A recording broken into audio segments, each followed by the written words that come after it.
I loved the film. Oh, I saw it this past week. I loved it. I thank walked out you. of that and I was like, oh man, that was just a real and beautiful take of a relationship, which was, how did you come up with this? Well, I wanted to make a love story about two men who'd been together for a long time, and partially because I feel more optimistic about love than I have personally in my past. But I also wanted to do that in the context of these different generations and of the family in the film. I think of it as an epic film within a teacup. Like, it's a very small story, but it's actually about multi-generations and how we each have a different perspective on love given where we are in our lives. Yeah, each character, like the father, he provided for his family, but maybe not have been there, but he showed his love in a certain way. Did you always have these two actors, Lithgow and Molina, for these roles? No, I mean you can never write that way because you never know what's going to happen. I cast Alfred Molina very early in the process, pretty soon after I finished the script, and then I spent probably about another 8 or 9 months raising the money to make the film, and Lithgow came in right at the end. Yeah. And they have a history. They're friends for 20 years. They both have lived in Los Angeles most of their adult lives. They both have long marriages. And they've both been thespians, theater and film actors. So they had a lot to share. And on set, they were kind of unstoppable in terms of like telling jokes and they just were like really into each other.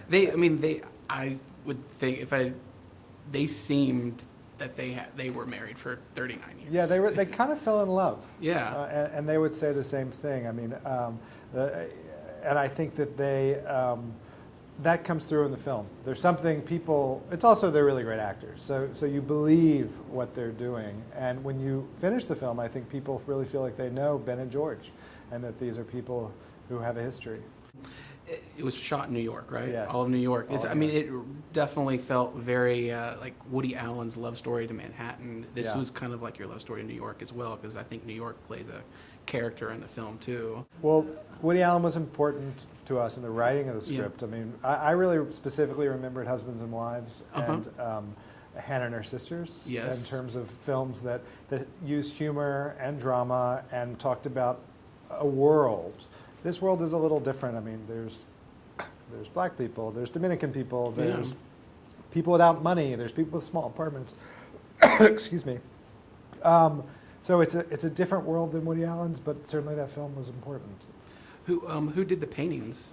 My husband. Your husband did did? paintings. Yeah, my husband Boris Torres is a painter, and he worked with John to create the paintings for Ben. John can actually paint. Really? And that was useful because when you see him painting, he's actually painting. But Boris did all the kind of back work, and he created the central painting in the film. That's cool. I read somewhere that you have some of your short films in a collection in a museum in New York. Is that right? Yeah. A collection. What is that? What's that? Museum of Modern Art. Yeah. And the Whitney. I made a film called Last Address in 2010, and it was a film about a group of New York artists who died of AIDS, and it's a short 8-minute film about their houses and where they lived. And that film was in some ways an inspiration for this one. This film is a very different tone, but it really is about honoring those who are not going to be here forever. For me, that includes my parents and generation. Yeah. And this is a film about perspective, and I think I'm a middle-aged guy looking at my kids who are 2.5, and I have a grandmother who's 102. Wow. And thinking. So you have the multi-generational thing in there. I really got it going on, yeah. Where did you find the son, the actor's son? Did you the hold genius? Yeah.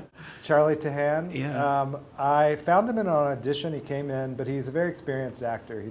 He's only like 15, but he was in Charlie St. Cloud with Zac Efron. He was Frankenweenie, the voice in Tim Burton's movie, and he's a kind of, to me, it's like a What's Eating Gilbert Grape kind of performance. Here's this raw talent that's we shot one scene where he has to argue with his family, and Marissa Tomei and John Lithgow are in the scene, and we did it about 30 times before we actually did the close-up on Charlie.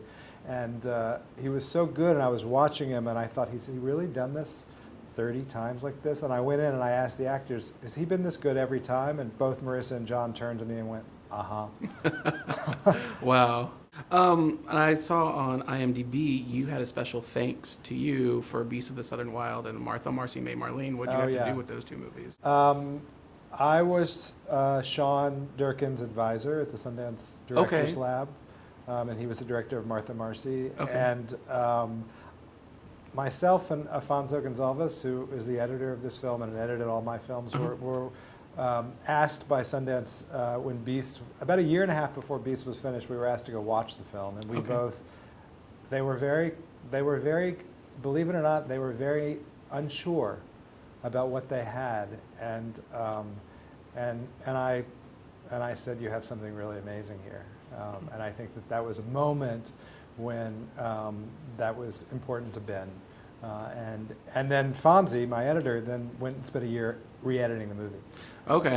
And he went off and finished Beasts with Ben. So that was I was like, oh, that's awesome. Yeah. Well, so, I think we all, to survive as independent filmmakers, we have to support the ones we care about, and that's been a big part of my life, and it's also been part of why I'm still here, is I have these relationships with filmmakers, which makes it possible to keep going.